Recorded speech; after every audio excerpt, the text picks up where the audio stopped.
हरे कृष्ण कृष्ण कृष्ण हरे हरे हरे राम राम राम हरे हरे। एकादश स्कंध पंचमोध्याय।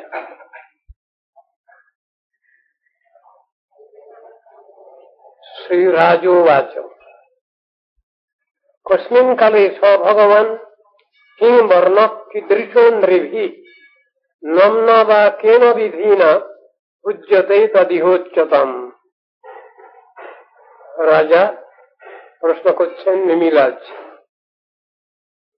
ভগবান শ্রীহরি কোন কালে কোন বর্ণ ও কীদৃশ আকৃতি বিশিষ্ট রূপে কোন নামে কোন বিধি অনুসারে মানবগণের নিকট পূজিত হয়ে থাকেন তা আমায় কৃপাপূর্বক বর্ণনা করুন। তখন করভাজন ঋষি সেই প্রশ্নের উত্তর দিচ্ছেন। শ্রী করভাজন উবাচ কৃতং ত্রেতা দ্বাপরঞ্চ কলিরিক্তেষু কেশব নানাবর্ণাভিধাকারো নানৈব বিধিনেজ্যতে। করভাজন বললেন, হে রাজন, সত্য, ত্রেতা, দ্বাপর, কলি এই চার যুগে ভগবান শ্রীহরি বিবিধ বর্ণ, নাম এবং আকৃতি বিশিষ্ট হয়ে ভিন্ন ভিন্ন বিধানানুসারে অর্চিত ও পূজিত হয়ে থাকেন। কৃতে শুক্লশ্চতুর্বাহুর জটিল বল্কলাম্বর কৃষ্ণাজিনোপবীতাক্ষণ বিভ্রদণ্ড কমণ্ডলু। সত্যযুগে ভগবান শুক্ল বর্ণ, চতুর্ভুজ, জটা, বল্কলবসন, কৃষ্ণাজিন, উপবীত, অক্ষমাল্য, দণ্ড এবং কমণ্ডলু ধারণ পূর্বক ব্রহ্মচারী বেশে অবতীর্ণ হয়ে থাকেন। মনুষ্যাস্তু তথা শান্তা নির্বৈরা সুহৃদসমা যজন্তি তপসা দেবং সমেন চ দমেন চ। সেই সময় প্রজাগণের অবস্থা কিরকম ছিল বর্ণনা করছেন। তৎকালে শান্ত, বৈরভাব রহিত, সর্বহিতরত সমদর্শী মানবগণ সমদম ও ধ্যান যোগে ভগবত ভজন করে থাকেন। সত্যযুগের সবটাই ভালো, চতুষ্পাদ ধর্ম পূর্ণরূপে বিভাজিত। তখন একটা জাতি ছিল মানব জাতি, তাদের নাম ছিল হংস জাতি। আর তাদের উপরওয়ালা যারা ছিলেন তাদের বলতো পরমহংস। এক ধর্ম, এক উপাস্য, সবকিছু। সুতরাং গন্ডগোলের কোনো কারণ ছিল না। ত্রেতা যুগে বর্ণ বিভাগ হয়েছে, তখন থেকে গন্ডগোলটা আরম্ভ হয়েছে বেশি। সেই সত্য যুগে ভগবানকে কি বলে সম্বোধন করা হতো? হংস, সুপর্ণ, বৈকুণ্ঠ, ধর্ম, যোগেশ্বর, মলা, ঈশ্বর, পুরুষ ভক্ত, পরমাত্মেতি গীয়তে। সত্য যুগে ভগবান হংস, সুপর্ণ, বৈকুণ্ঠ, ধর্ম, যোগেশ্বর, অমল, ঈশ্বর, পুরুষ, অব্যক্ত, পরমাত্মা এই সকল নামে অভিহিত হতেন। তখন তারা ভগবানকে এই বলে সম্বোধন করতেন। ত্রেতায়াং রক্তবর্ণসৌ চতুর্বাহু ত্রিমেখলা হিরণ্যকেশস্ত্রজ্যতমা শ্রক্শ্রুবদ্বলক্ষণ। ত্রেতা যুগে রক্তবর্ণ, চতুর্ভুজ, ত্রিগুণ মেখলাযুক্ত, পিঙ্গল কেশ বিশিষ্ট, বেদত্রয় প্রতিপাদিত বিগ্রহ, শ্রক্শ্রুবৎ প্রভৃতি চিহ্নধারী ভগবান অবতীর্ণ হয়ে থাকেন, যজ্ঞমূর্তি ত্রেতা যুগে। তদা মনুজা দেবং সর্বদেবময়ং হরিম যজন্তি বিদ্যয়া ত্রজ্ঞা ধর্মিষ্ঠা ব্রহ্মবাদীন। সেই ত্রেতা যুগে বেদজ্ঞ ধার্মিক মানবগণ বেদত্রয় বিহিত কর্মসমূহ দ্বারা সর্বদেবময় শ্রীহরির আরাধনা করতেন। তখন ভগবানকে কি বলে সম্বোধন করা হতো? বিষ্ণুর যোগ্য প্রশ্নিগর্ভ সর্বদেব উরুক্রম প্রশাকপির জয়ন্তশ্চ উরুগায় ইতির্যতে। ত্রেতা যুগে ভগবান বিষ্ণু যজ্ঞ প্রশ্নিগর্ভ সর্বদেব উরুক্রম বৃষাকপি জয়ন্ত এবং উরুগায় নামে কীর্তিত হতেন। এই নামে ভগবানকে তারা সম্বোধন করতেন। বৃষাকপি মানে বিষ্ণুর যে অবতার মূর্তি স্মরণ করার সঙ্গে সঙ্গেই ভক্তের অভীষ্ট বর্ষণ করেন ও ক্লেশ সমূহ বিচারিত করেন। আর জয়ন্ত মানে দিয়েছেন ভগবানের যে মূর্তি সর্বদাই সর্বোপরি জয়লাভ করেন, সেই জন্য তার নাম ছিল জয়ন্ত। দ্বাপরে ভগবান শ্যাম পীত ভাষা নিজায়ুধ শ্রীবৎসাদিভিরঙ্কৈশ্চ লক্ষণৈর্বদক্ষিত। দ্বাপর যুগ যখন এলো তখন ভগবান পীতবসন চক্রাদি নিজ আয়ুধ সমূহ শ্রীবৎস প্রভৃতি চিহ্ন এবং কৌস্তুভ প্রভৃতি লক্ষণে বিভূষিত হয়ে শ্রীকৃষ্ণ রূপে অবতীর্ণ হন। শ্রীবৎস কাকে বলে? ভগবান শ্রী বিষ্ণুর বক্ষস্থলের দক্ষিণ ভাগে স্থিত রমাবলীর দক্ষিণাবর্তকে শ্রীবৎস বলা হয়। তং তদা পুরুষঙ্গমর্ত্য মহারাজোপলক্ষণম যজন্তি বেদতন্ত্রাভ্যাং পরং জিজ্ঞাসবো নৃপ। হে রাজন, তৎকালে তত্ত্বজ্ঞানাভিলাষী মনুষ্যগণ ছত্র চামর প্রভৃতি মহারাজ লক্ষণ যুক্ত সেই পরম পুরুষকে বৈদিক ও তান্ত্রিক বিধান অনুসারে পূজা করেন।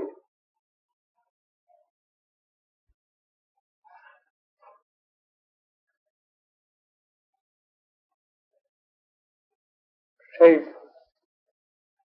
কৃষ্ণকে পূজা করা হয় কি মন্ত্রে? এখানে মন্ত্রটা দেওয়া আছে। আচ্ছা, আমি পড়ে যাই, অন্য সময় হলে পড়া যেত না, এখন পড়ে যাই মন্ত্রটা। নমস্তে বাসুদেবায় নমঃ সংকর্ষণায় চ প্রদ্যুম্নানিরুদ্ধায় তুভ্যং ভগবতে নমঃ। নারায়ণায় ঋষয়ে পুরুষায় মহাত্মনে বিশ্বেশ্বরায় বিশ্বায় সর্বভূতাত্মনে নমঃ। হে ভগবান, বাসুদেব রূপী আপনাকে নমস্কার, সংকর্ষণ রূপী আপনাকে নমস্কার, প্রদ্যুম্ন রূপী আপনাকে নমস্কার, অনিরুদ্ধ রূপী আপনাকে নমস্কার করি। হে দেব, হে বিশ্বেশ্বর, হে সর্বভূতান্তর্যামী, হে বিশ্বমূর্তি নারায়ণ ঋষি সংজ্ঞক মহাপুরুষ রূপী আপনাকে প্রণাম জানাই।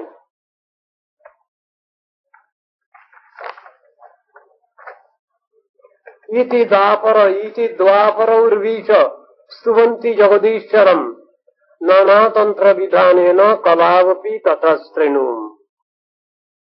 এখন কলিকালের বিষয় বর্ণনা করছেন। হে রাজন, দ্বাপর যুগে এবংবিধ মানবগণ জগদীশ্বরের আরাধনা করে থাকেন। সম্প্রতি বিবিধ তন্ত্রবিধান অনুসারে কলিযুগের আরাধনার নিয়ম শ্রবণ করুন। কৃষ্ণ বর্ণং তিষা কৃষ্ণম সঙ্গোপঙ্গাস্ত্র পার্ষদম যজ্ঞৈ সংকীর্তন প্রাবৈর যজন্তি সুমেধস। যিনি কৃষ্ণ এই বর্ণোদ্বয় কীর্তন পর কৃষ্ণোপদেষ্টা অথবা কৃষ্ণ এই বর্ণোদ্বয় কীর্তনের দ্বারা কৃষ্ণানুসন্ধান তৎপর, যার অঙ্গ শ্রীমন নিত্যানন্দাদ্বৈত প্রভুদ্বয় এবং উপাঙ্গ তদাশ্রিত শ্রীবাসাদি শুদ্ধ ভক্তগণ, যাহার অস্ত্র পরিণাম মহামন্ত্র এবং পার্ষদ শ্রী গদাধর দামোদর স্বরূপ রামানন্দ সনাতন রূপাদি, যিনি কান্তিতে অকৃষ্ণ অর্থাৎ পীত গৌরব, সেই অন্তঃকৃষ্ণ বহির্গৌর রাধা ভাবদ্যুতি সুবলিত শ্রীমৎ গৌর সুন্দরকে কলিযুগে সুমেধাগণ সংকীর্তন প্রধান যজ্ঞের দ্বারা আরাধনা করে থাকেন। তাহলে এইখানেই চৈতন্য মহাপ্রভুর অবতারের কথা এখানে এসে যাচ্ছে।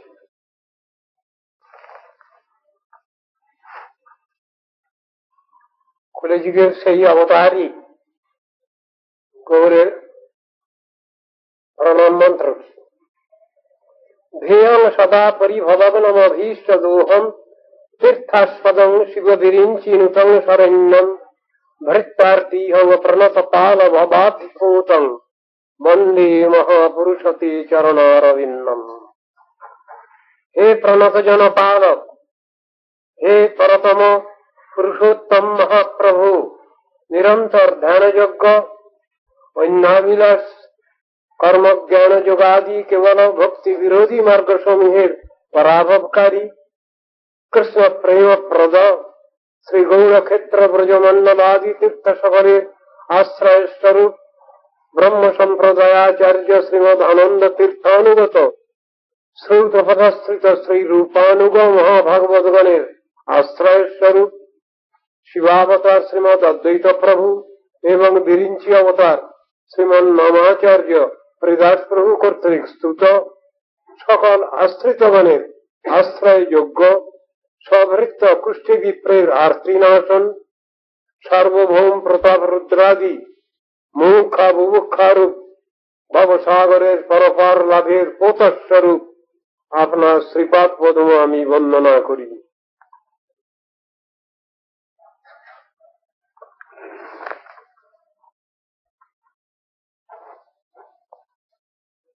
तप्त्वा सुदूषज सुरेक्षित राज्य लक्ष्मी धर्मिष्ठ आर्य वचसा यदगादरण्यम माया मृगं दैतैक्षितमन्न धावत वंदे महापुरुषते चरणारविन्दम्।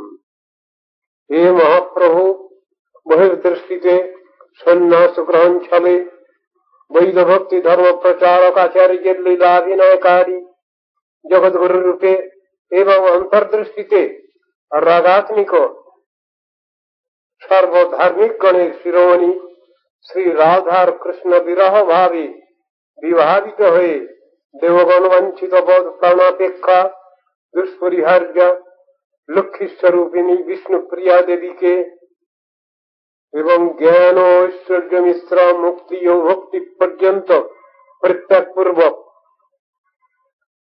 विप्रशाप वाक्य छले चतुर्थाश्रम ज्योति धर्म स्वीकार करत जिनी कनक कामिनी प्रतिष्ठा रूपा धर्मार्थ काम मोक्ष रूपा मायार अन्वेषणकारी कृष्णेतर भोग्य विषये अभिनिविष्ट जनेर प्रति अहैतुकीय मंदोदय दया प्रयुक्त सर्वत्र साविष्ट प्राणनाथ गोपीजन वल्लभेर अनुसंधान करेছিলেন। विशाखा समीपे चित्रजल पोता उद्घूर्णामयी परम प्रष्ठा प्रेयसी श्री राधिका यहाँ के पाइबार जन्य विलास करेছিলেন। लाजनी शक्ति स्वरूपिणी श्रीमती राधिकार अन्वेषणकारी सेई श्री राधा रमणेर अनुसंधान जिनी বিরহিনী গোপীগণের ভাবে বিভাবিত হয়ে করেছিলেন সেই আপনার পদকমল আমি বন্দনা করি। एवं जुगानुरूपाभ्यां भगवान युगवर्ती मनुजैरिज्यते राजन श्रेयसाम ईश्वरो हरि। हे राजन, परम पुरुषार्थ प्रदाता भगवान श्रीहरि यही रूपे प्रति युगे मानवगण कर्तृक जुगानुरूप नाम और मूर्ति अनुसारे पूजित हुए थाकेन। कलिंग सभा जयंतार्या गुणज्ञ सारभागिन संकीर्तनेनैव सर्वार्थोऽपि लभ्यते।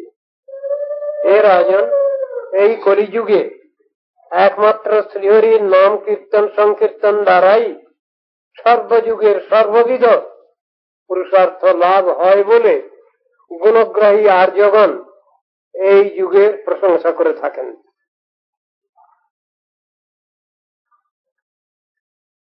न झत परमो लाभो देहिनां भ्रान्यतानिह যতো বিন্দেত পরমং শান্তিং নশ্যতি সংস্কৃতি।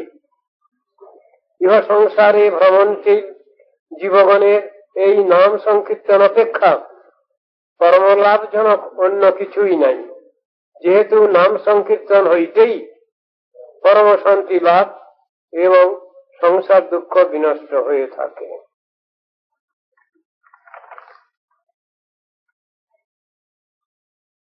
কৃতাদিষু প্রজারাজন কলা বিচ্ছন্তি সম্ভবম কলৌ খলু ভবিষ্যন্তি নারায়ণ পরায়ণা। ক্বচিৎ ক্বচিন মহারাজ দ্রবিড়েষু চ ভূরিশ তাম্রপর্ণী নদী যত্র কৃতমালা পয়স্তিনী কাবেরী চ মহাপুণ্যা প্রতীতি চ মহানদী যে পিবন্তি জলং তাসং মনুজা মনুজেশ্বর প্রায় ভক্তা ভগবতী বাসুদেবে অমলাশয়া।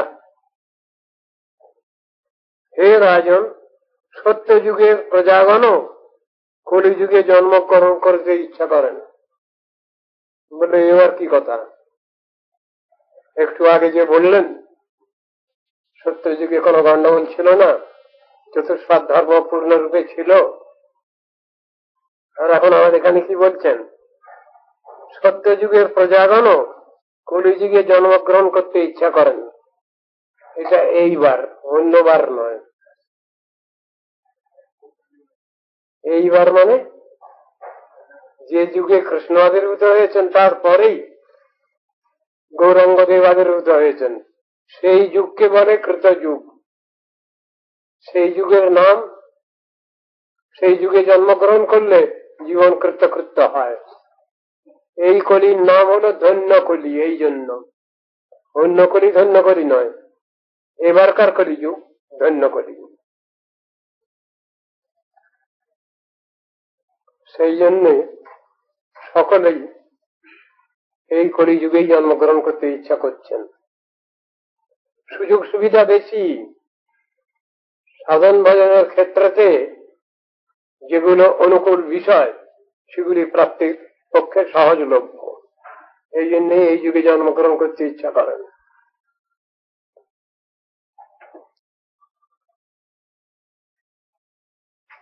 দেবর্ষি ভূতাত্ম নৃণাং পিতৃণাং নকিং করো নায়মরিণী চ রাজন সর্বাত্মনা যঃ শরণং শরণ্যং গত মুকুন্দং পরিহৃত্য কর্তম।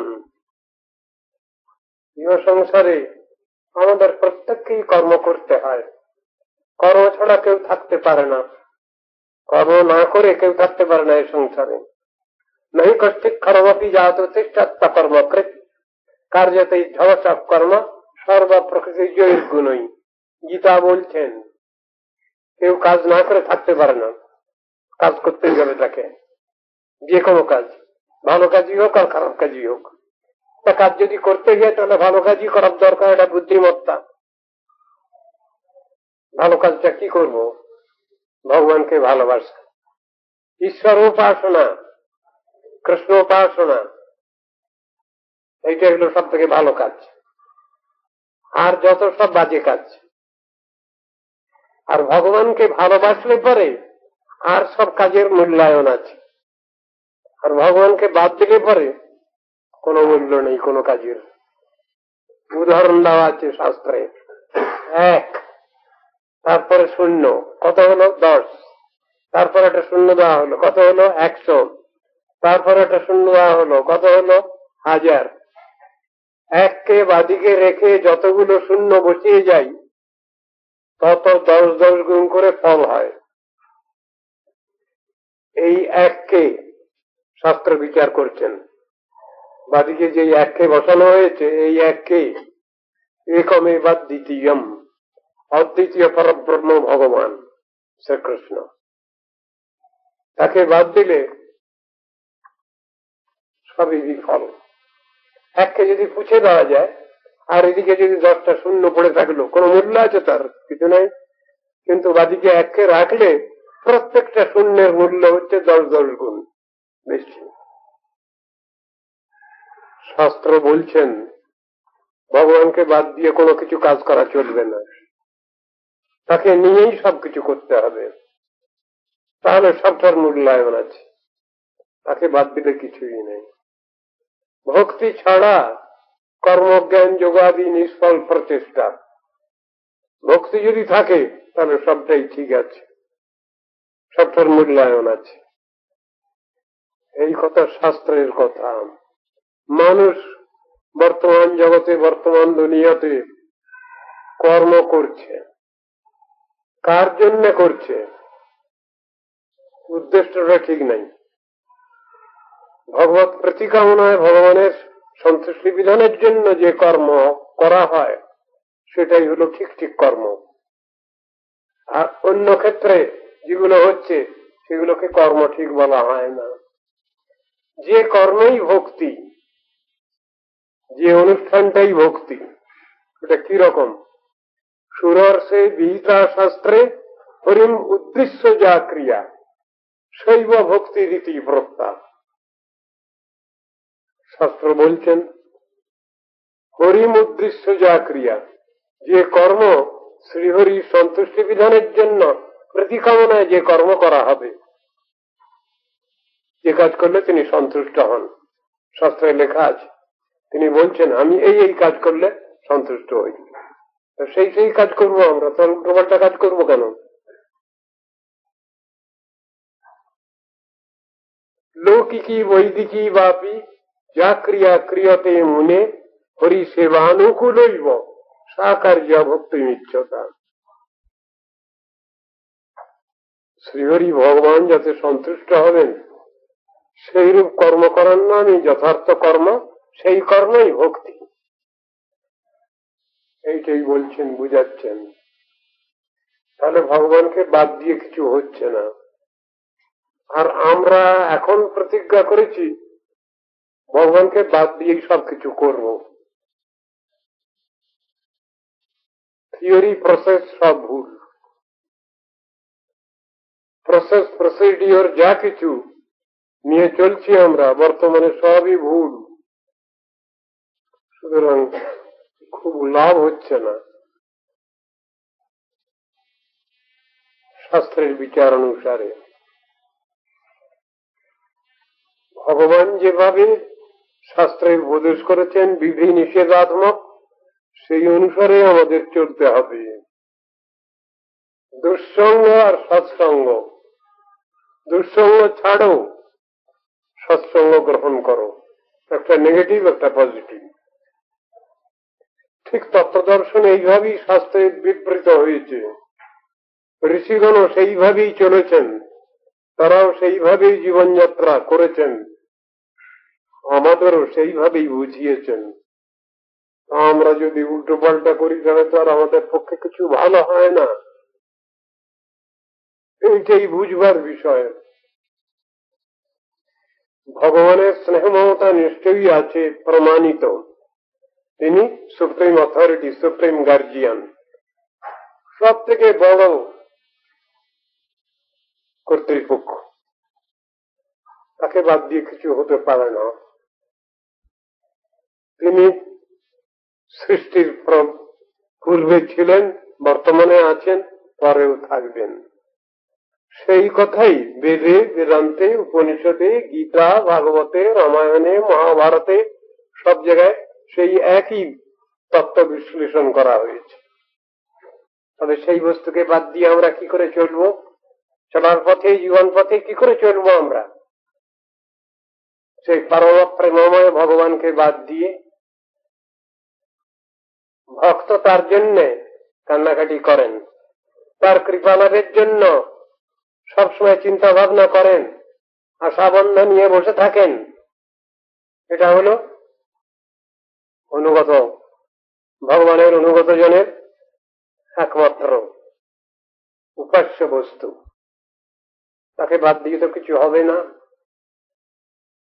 যদি আমরা মনে করি শুধু আমরাই কান্নাকাটি করি ভগবানের জন্য, তাহলে থিওরি ভুল হলো।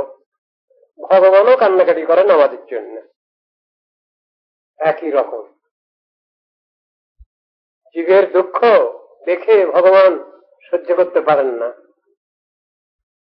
তাই সেই ভগবান এসেছেন ভগবতীকে সঙ্গে নিয়ে। ভগবতী মানে অন্যরকম বুঝি আমরা, না? এখানে ভগবতী কাকে বললাম? ভগবানের পূর্ণ শক্তি, তাকে সঙ্গে নিয়ে এলেন গৌরাঙ্গ রূপে। তিনি এসে জগৎকে, এই বোকা হতভাগা আমাদের জন্য অনেক পরিশ্রম স্বীকার করলেন জগৎগুরু রূপে। মূল মালিক জগৎগুরু রূপে, আবার কৃষ্ণ ভক্তি শিক্ষা দিতে এসেছেন, কৃষ্ণ ভজন শিক্ষা দিতে এসেছেন। তোমরা এইভাবে কৃষ্ণ ভজন করো, তোমাদের কল্যাণ হবে। ছাড়িয়ে পাত্র নন তিনি।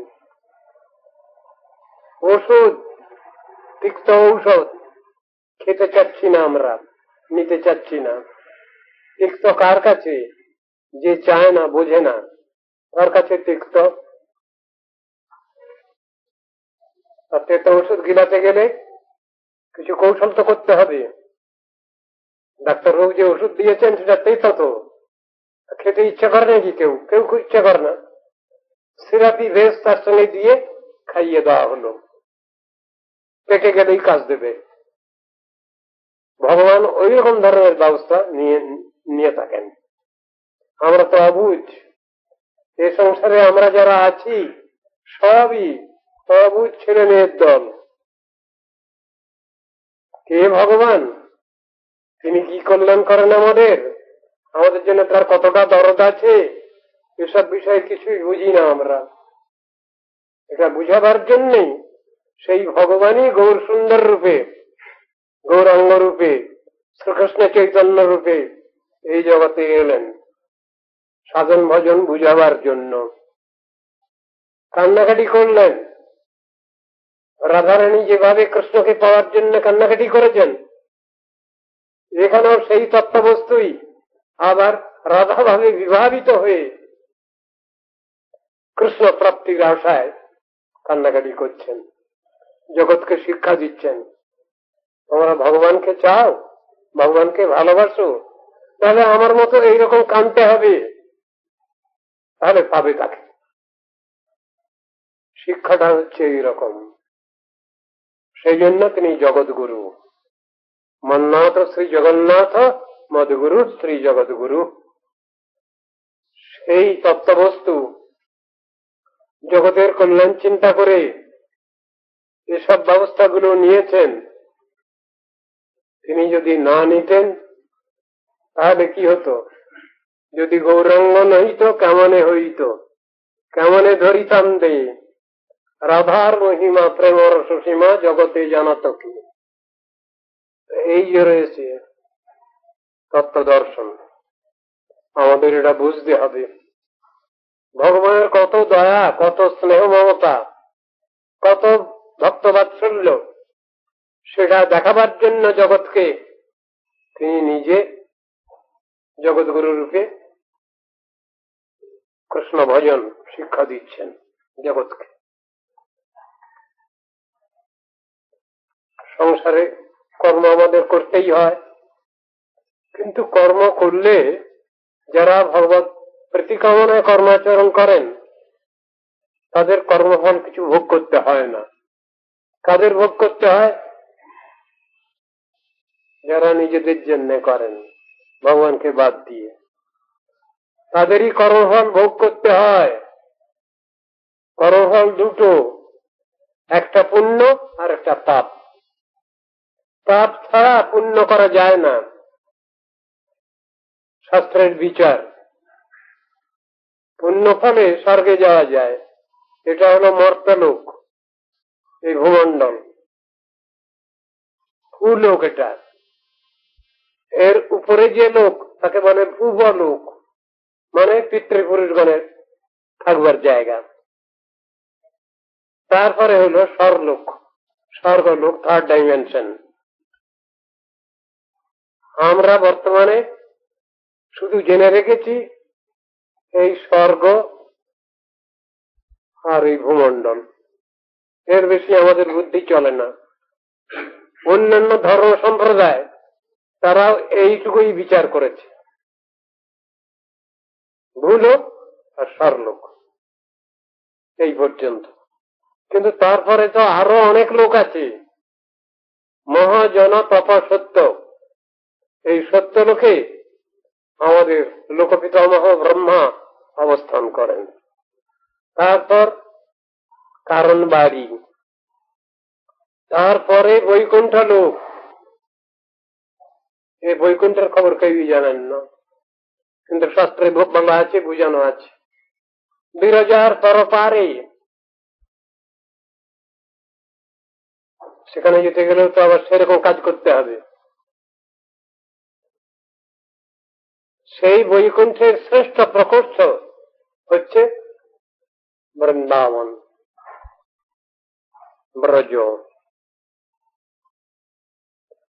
সেখানে যেতে গেলে যে কাজ করতে হবে, সাধন ভজনটা তো সেই রকমই হওয়া দরকার, তবে তো সেখানে পৌঁছানো যাবে। কিন্তু আমরা তো এই ভূমণ্ডলেই বদ্ধাবস্থায় পড়ে আছি, ভালো মন্দ কিছু বুঝি না, কি করলে কি হবে তাও জানি না, জানবার ইচ্ছাও নেই, আগ্রহও নেই। শাস্ত্র কিন্তু বলছেন, বুঝাচ্ছেন, কিন্তু সে বুঝটা তো আমরা নিচ্ছি না। বলছেন এই সংসারে কর্ম যারা করবেন তাদের কিছু জিনিস বুঝে রাখতে হবে। কি? এই সংসারে যে কর্মাচরণ করি আমরা, যেভাবে চলি, যেভাবে থাকি, তাতে আমরা ঋণগ্রস্ত হয়ে যাই।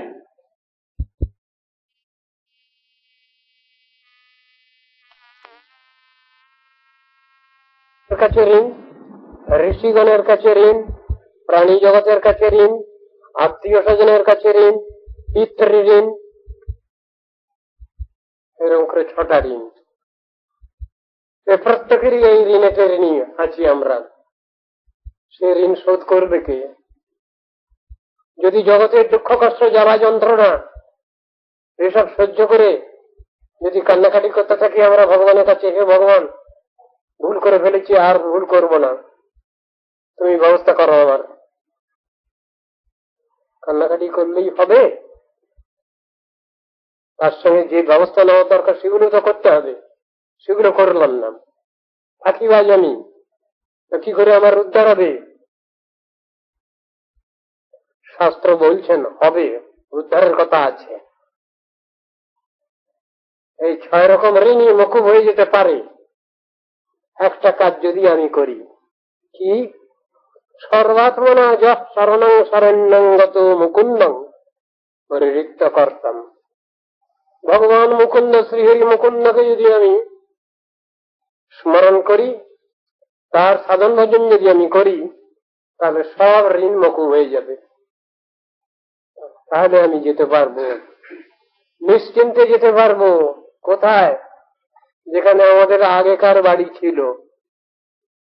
আগেকার বাড়ি ছিল এই এখানে যারা সবাই বসেছি, এরা আমাদের সকলেরই বাড়ি এক জায়গায় ছিল। এখন সব ভিন্ন ভিন্ন জায়গায় বাড়ি। আপনার বাড়ি কোথায় বসায়? অমুক জায়গায়। আপনার বাড়ি কোথায় বসায়? অমুক জায়গায়।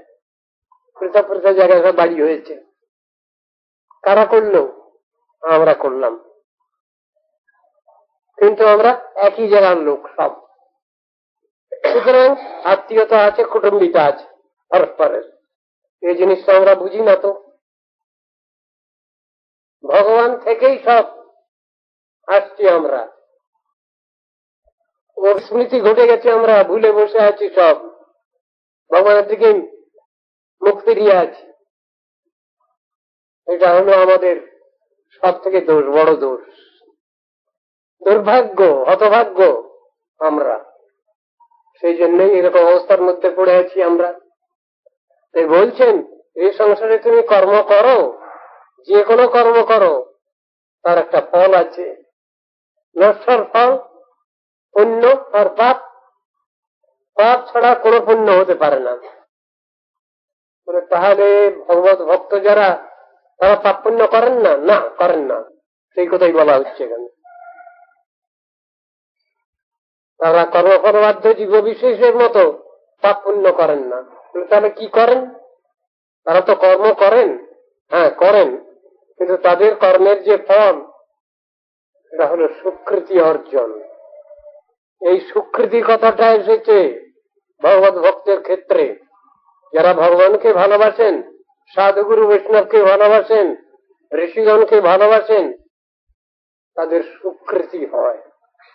সেই স্বীকৃতি যখন পুঞ্জীভূত হয় তখন সাধু সঙ্গে রুচি আসে। সাধুর কথা শুনতে ইচ্ছে করে, দেখি কি বলছেন উনি। যদি ওটা না থাকে স্বীকৃতির জমা বেশি, তাহলে সে শুনবে না কথা।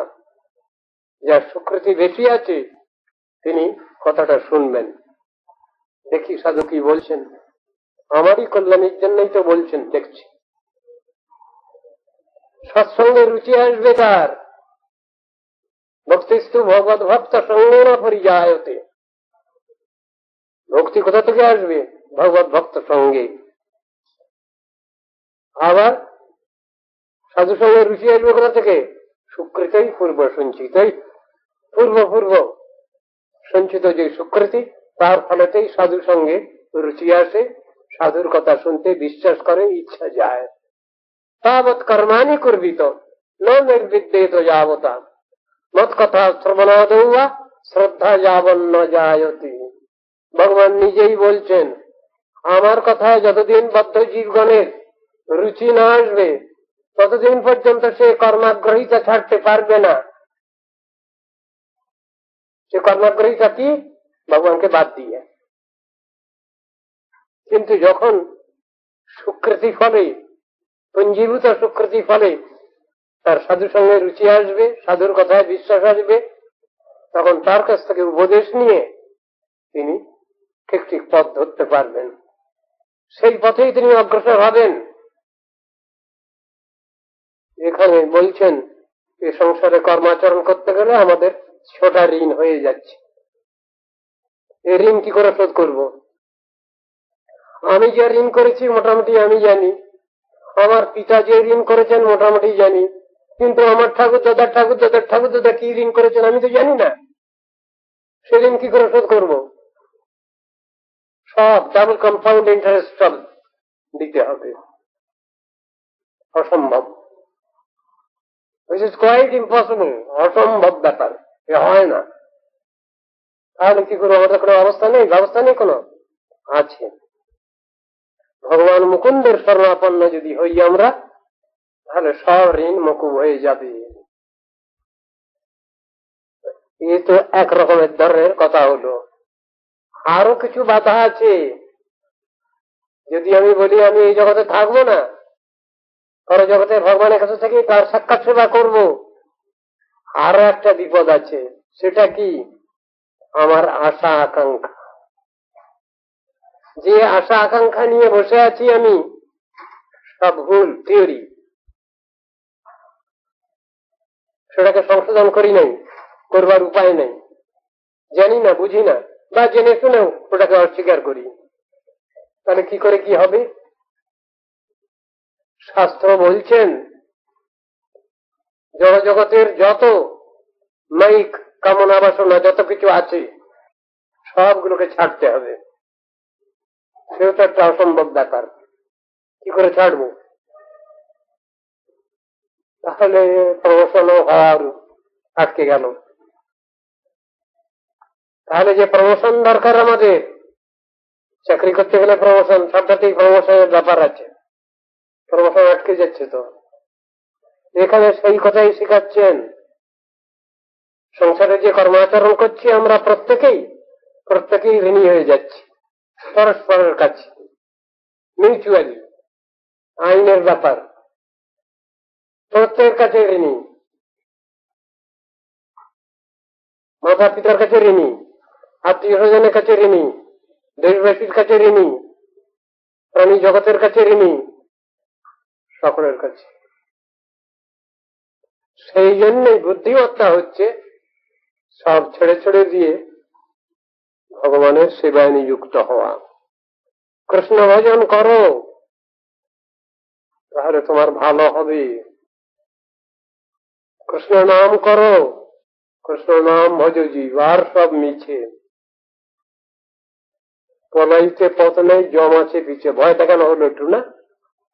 ভয় না দেখালে কাজ করি না তো আমরা, তাই দেখানো হলো নাকি? না, বাস্তবেই ওই কষ্টগুলো আমাদের আছে, হবে, হয়। ওটা ভয় দেখানো ব্যাপার না, বাস্তবেই ওটা। ভালো কাজ যদি করি আমি, ভালো পুরস্কার পাই, আর খারাপ যদি কাজ হয় তাহলে তিরস্কার পাই। এই তো, পুরস্কার দেওয়ার লোকও বসে আছেন, তিরস্কার করবার লোকও বসে আছেন। তো কি করব? সব চিন্তা ভাবনা করে বুদ্ধিমত্তা এইটাই, আমরা যখন যেখানে যে অবস্থায় থাকি না কেন সেই অবস্থায় আমরা কৃষ্ণ ভজন করব,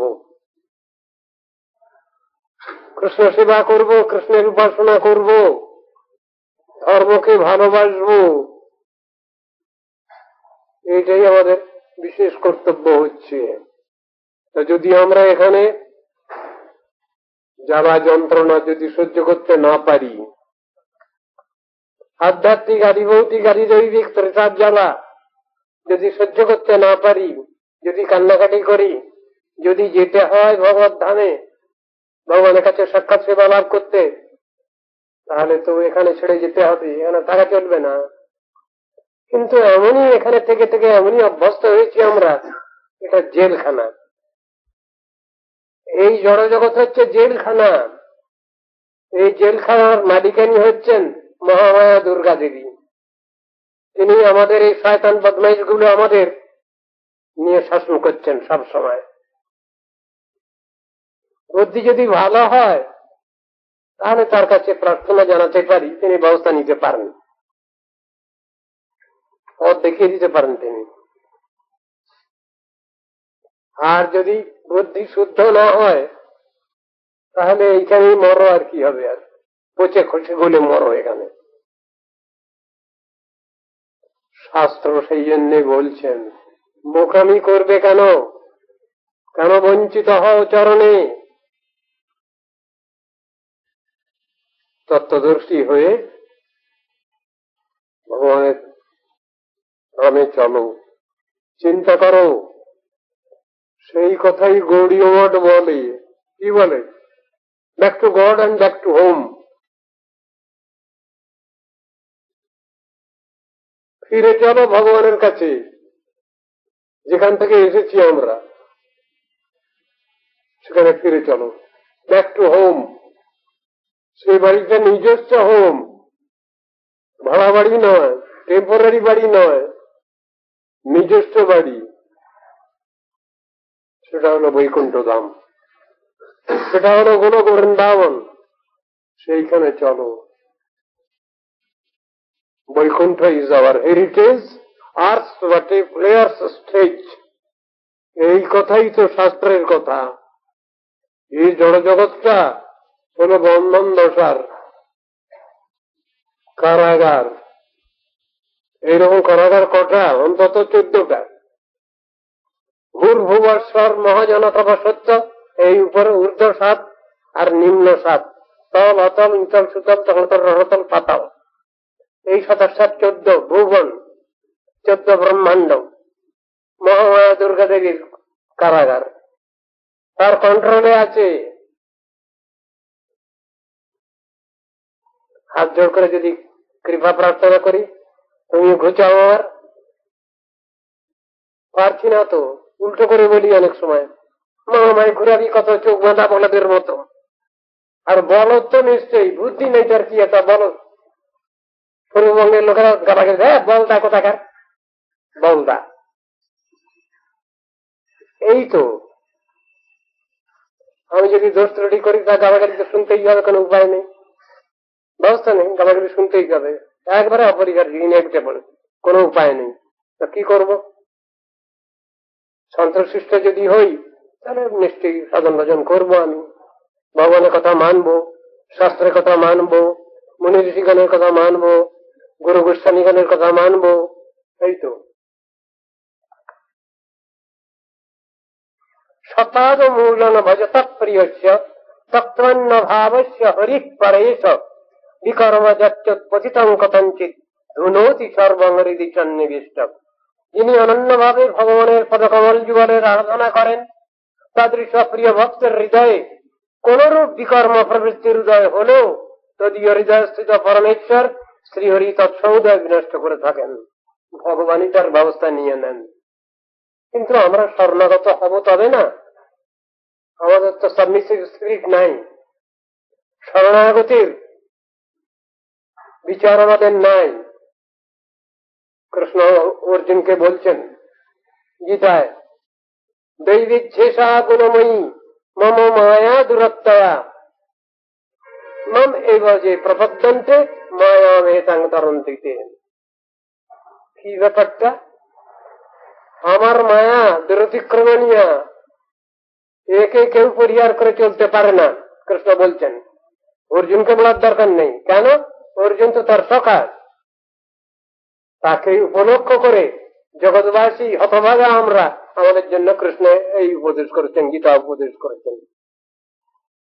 মাম এবা যে প্রপদ্যন্তে, আমার প্রতি যারা প্রপত্তি স্বীকার করে তাদের আমি রক্ষা করি, উদ্ধার করি, তাদের সব দায়িত্ব আমার। ভগবানের নিজের প্রতিজ্ঞা, এটা বুঝি না কেন আমরা? ভগবানের কেমন স্নেহ প্রীতি, কেমন বাৎসল্য, এই শ্লোকেটাই তো প্রমাণিত। এই সমহং সমুদ্ধর্তা মৃত্যু সংসার সাগরাত বাবানি ন চিরাত্মার্থ ময়ী অভিষিত চেতসাম। আমার প্রতি আবিষ্ট চিত্ত, যে ভক্ত আমাকে ছাড়া কাকু জানে না, বোঝে না,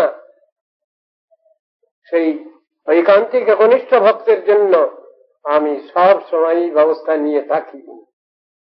তাহলে শুধু সাধন ভজন যারা করেন, ভগবত কৃপা লাভের জন্য কান্নাকাটি করেন, তারাই শুধু কান্নাকাটি করেন না, উপরওয়ালা গার্জিয়ানও তিনিও আমাদের জন্য কান্নাকাটি করেন, আমাদের দুঃখ দুর্দশা দেখে। এটাও বুঝতে হবে আমাদের, তার কান্নাকাটিও থামাতে হবে। তাহলে কি করব? আমরা স্বদেশে ফিরে যাব। এখন সব বিদেশে বাস করছি, সব আমরা চিন্তা ভাবনা রাখার দরকার আছে। এই জগৎ জড় ব্রহ্মাণ্ড হলো বিদেশ, স্বদেশ কোনটা? আমাদের বৈকুণ্ঠ জগৎ হলো বৃন্দাবন। আমরা সেখানকারই লোক, সব সব আত্মীয়তা সূত্রে আবদ্ধ। সে আত্মীয়তা বর্তমানে ভুলে গেছি, এখন জাগতিক আত্মীয়তা এসে গেছে। ভগবানকে ভুলে গেছি, আর সঙ্গে সঙ্গে ভগবানকে আশ্রয় করে যারা আছেন তাদেরও ভুলে গেছি। তাহলে একরকম বোকা তো আমরা, অবুঝ আমরা।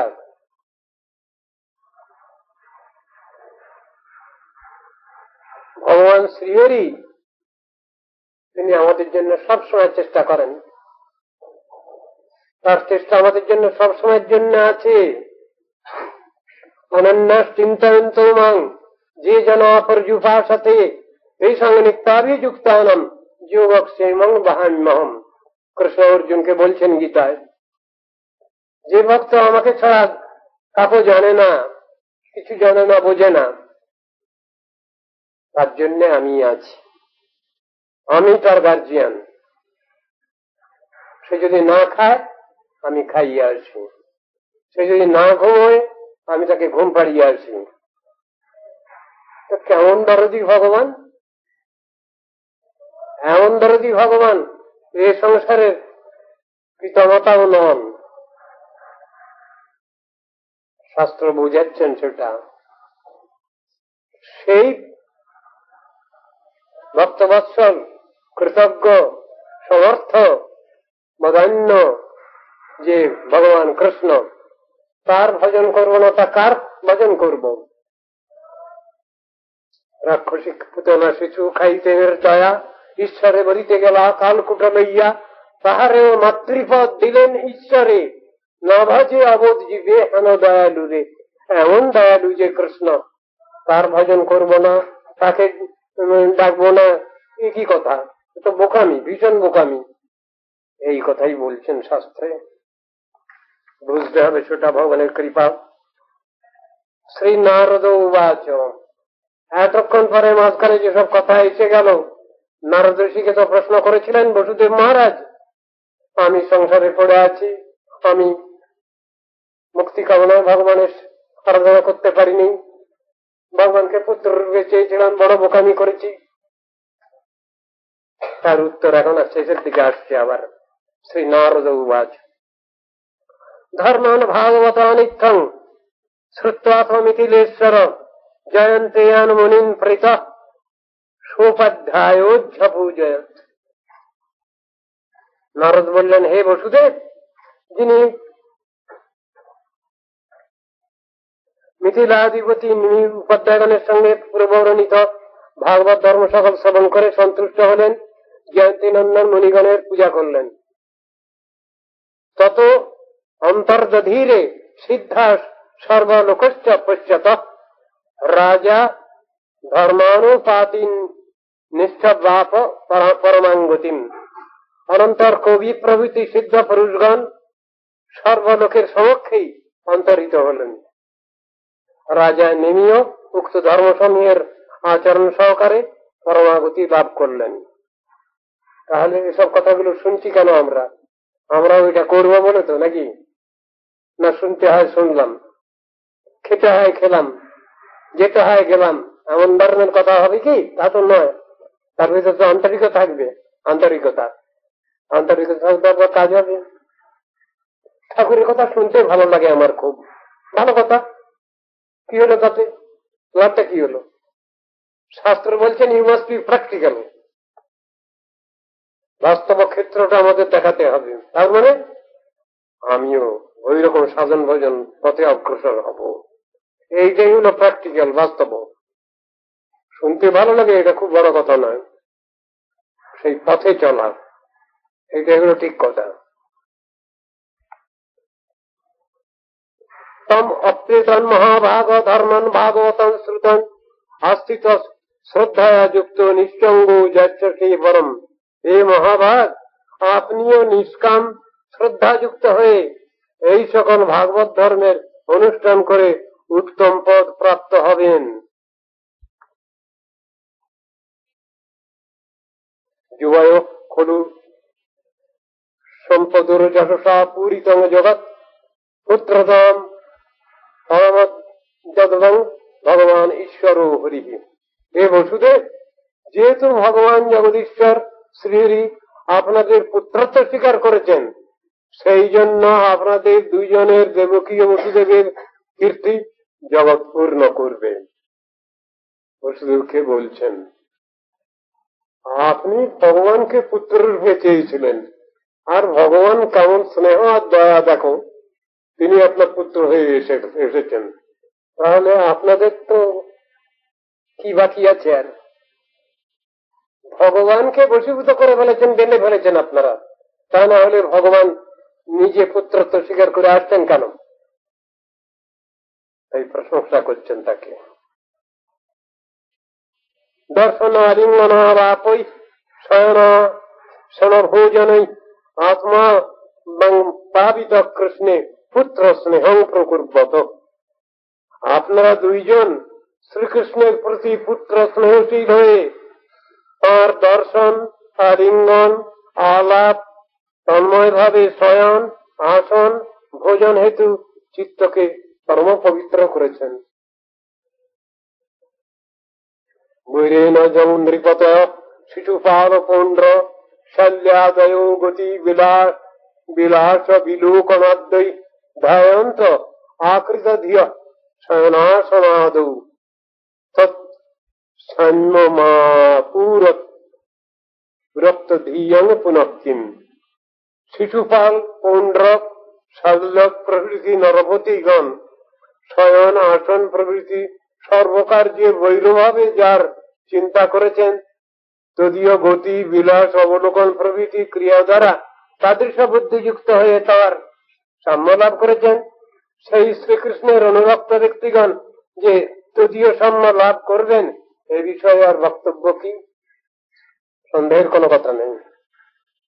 সাধন ভজন করলে তার ফলটা মিলবে। আর সাধন ভজনের নামে কিছু করলাম, ফাঁকি গেছে, তাহলে হবে না কিছু। যদি ফাঁকি থাকে ভিতরে, অন্তরের ফাঁকি যদি থাকে, তাহলে কিছু হলো না।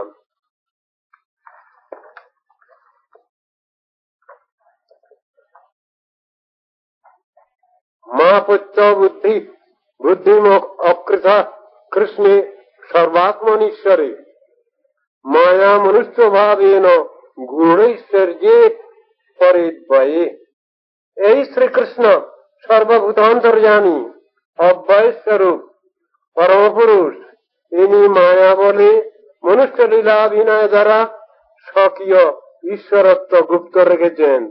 সুতরাং আপনারা এর প্রতি পুত্র বুদ্ধি করবেন না। বাহ, শেষকালে বলে দিলেন জড় প্রাকৃত বুদ্ধি, ওটাকে নিষেধ করছেন। কর্মফলবাধ্য জীব বিশেষকে পুত্র কন্যা রূপে পাওয়া একটা কথা, আর স্বয়ং ভগবানকে পুত্র রূপে লাভ করা আর একটা কথা। যে ভাগ্যের প্রশংসা করেছেন ভাগবতী,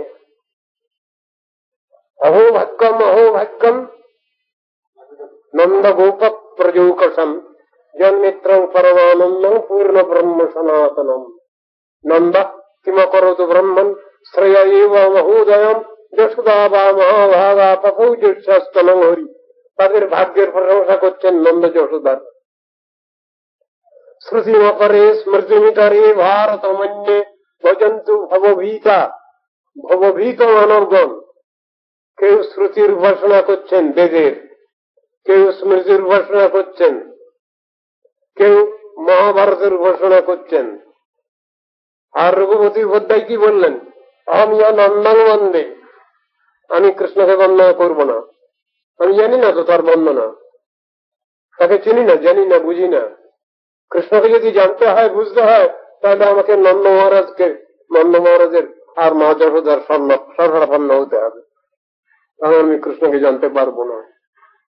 দেখুন তাহলে আনুগত্যটা কিরকম। কৃষ্ণকে যদি জানতে হয় তাহলে নন্দ যশোদার সেবা করতে হবে, তাহলে আমি জানতে পারবো, কৃষ্ণকে চিনতে পারবো, বুঝতে পারবো, তত্ত্ব দর্শনটা জানতে পারবো। এমনি আনুগত্যের ব্যাপার। হরে কৃষ্ণ। এসছে আর একটা শ্লোক। হুহারাসুরা রাজন রাজস্য হন্তদে গুপ্তায়ে শতম অবতীর্ণস্য নিবৃত্তৈ যশো লোকে বিতন্যতে। এই শ্রীকৃষ্ণ পৃথিবীর ভারভূত ক্ষত্রিয়রূপ অসুরগণের সংহার, সাধুগণের পরিত্রাণ এবং জীবগণের মুক্তির জন্য অবতীর্ণ হওয়ায় সম্প্রতি জগতে তদীয় যশ বিস্তৃত হয়েছে। ভগবানের যে প্রতিজ্ঞা, সেই প্রতিজ্ঞার কথাই বলছেন, তিনি সবই পালন করেছেন। তিনি গীতায় যা বলেছেন প্রতিজ্ঞার কথা, কি প্রতিজ্ঞা, তিনি কি প্রতিজ্ঞা করেছেন গীতায়? পরিত্রাণায় সাধূনাম বিনাশায় চ দুষ্কৃতম ধর্ম সংস্থাপনার্থায় সম্ভবামি যুগে যুগে। এই প্রতিজ্ঞা তিনি পালন করেছেন। সুতরাং তিনি আমাদের প্রতি স্নেহ দয়াদ্রযুক্ত, বাৎসল্যযুক্ত। তারই ভজন করতে হবে, সময় নষ্ট করলে হবে না। সময় খুব কম, আমাদের পরমায়ু খুব কম। 100 বছর যদি পরমায়ু কলিজীবের, অর্ধেকটা চলে যাচ্ছে ঘুমেতে, নিদ্রায়। ঘুমেতে চলে গেল অর্ধেক, নিদ্রায় রিয়তে নক্তম। রাত চলে গেল ঘুমেতে, অর্ধেক চলে গেল বয়স 50 বছর। আবার ভাগ করুন, তারপরে 50 বছর পরমায়ু। তার ভিতরে কখন বা মানুষ হই, কখন বা লেখাপড়া করি, কখন বা চাকরি করি, ব্যবসা বাণিজ্য করি, কখন বা আত্মীয় স্বজন পালন পোষণ করি। অনেক দায়িত্ব পড়ে আছে, কিন্তু আসল যে দায়িত্ব, সেই দায়িত্ব নিতে পারছি না। ভগবত ভজন করবো, হরিভজন করব, ভগবানের সেবা করব, সবসময় তার নাম করব, শাস্ত্রগ্রন্থ আলোচনা করব, তত্ত্ব দর্শন আলোচনা করব। এসব সুযোগ সুবিধা কোথায়? সেসব সুযোগ দিতে পারছি না আমরা। এইটা জানাচ্ছেন শাস্ত্রে, গীতা ভাগবতে এই জিনিসটাই আমাদের বুঝাচ্ছেন। তোমরা বৃথা সময় নষ্ট করো না, তোমাদের পরমায়ু তো খুব কম। অনন্তপারঙ্কিল শব্দ শাস্ত্রম স্বল্পং তথায়ুর্ভাবশ্চ বিঘ্ন। অনেক বাধা বিঘ্ন, পরমায়ু খুব কম, সময় খুব কম, আর বাধা বিপত্তি অনেক। তো কি করবো তাহলে? সার সংকলন করো। কেমন ভাবে করবে? হংসের যথা মিবম্ব মধ্যাৎ। হাঁসকে রাজহাঁসকে জল মিশিয়ে যদি দুধ দেওয়া যায়, সে দুধটা খেয়ে ফেলবে, জলটা পড়ে থাকবে। সেই রকম ধরনের সার সংক্রমণ করতে শিখতে হবে এই সংক্ষিপ্ত সময়ের মধ্যে। পরমায়ু তো খুবই কম। এখন ওয়ার্ল্ড স্ট্যাটিস্টিক্স যা বলছে তাতে আমাদের পরমায়ু এখন কত দাঁড়িয়েছে জানেন আপনারা? 43-44 বছর। এটা পৃথিবীর ইতিহাস। আমাদের থেকে অনেকদিন বেশি বাঁচে অনেক লোক। ভারতবর্ষের পরমায়ু সব থেকে বেশি ছিল। এখন জার্মানের, রাশিয়ার, এদের পরমায়ু বেশি আছে। তাহলে আমরা উঠে গেছি, মুনি ঋষিগণের কথা শুনছি না, মানছি না, পালন করছি না। কারণটা হলো ওই, তো সেটা আমাদের পালন করতে হবে। আমাদের উপরওয়ালাদের কথা পালন করতে হবে। ভারতবর্ষে জন্মগ্রহণ করা বড় ভাগ্যের কথা, শাস্ত্রে বলছেন। এই ভারতভূমিতে বাস করা বড় ভাগ্যের কথা, সৌভাগ্যের কথা। কেন? সমস্ত মুনি ঋষিগণের আশীর্বাদ আমাদের পরে থাকে। গীতা আরম্ভ হয়েছে সেই ভাগ্যের, সৌভাগ্যের কথা দিয়ে। ধর্মক্ষেত্রে কুরুক্ষেত্রে, কুরুক্ষেত্রকে বলছেন ধর্মক্ষেত্র। ভারতবর্ষ হল ধর্মক্ষেত্র। বৈকুণ্ঠের দ্বার, মেন গেট ভারতবর্ষ। সেই ভারতভূমিতে আমরা জন্মগ্রহণ করেছি, নিশ্চয়ই আমরা মুনি ঋষিগণের আশীর্বাদ পাবো, এই আশা ভরসা আমাদের আছে। থাক এই পর্যন্ত আজ। হরে কৃষ্ণ।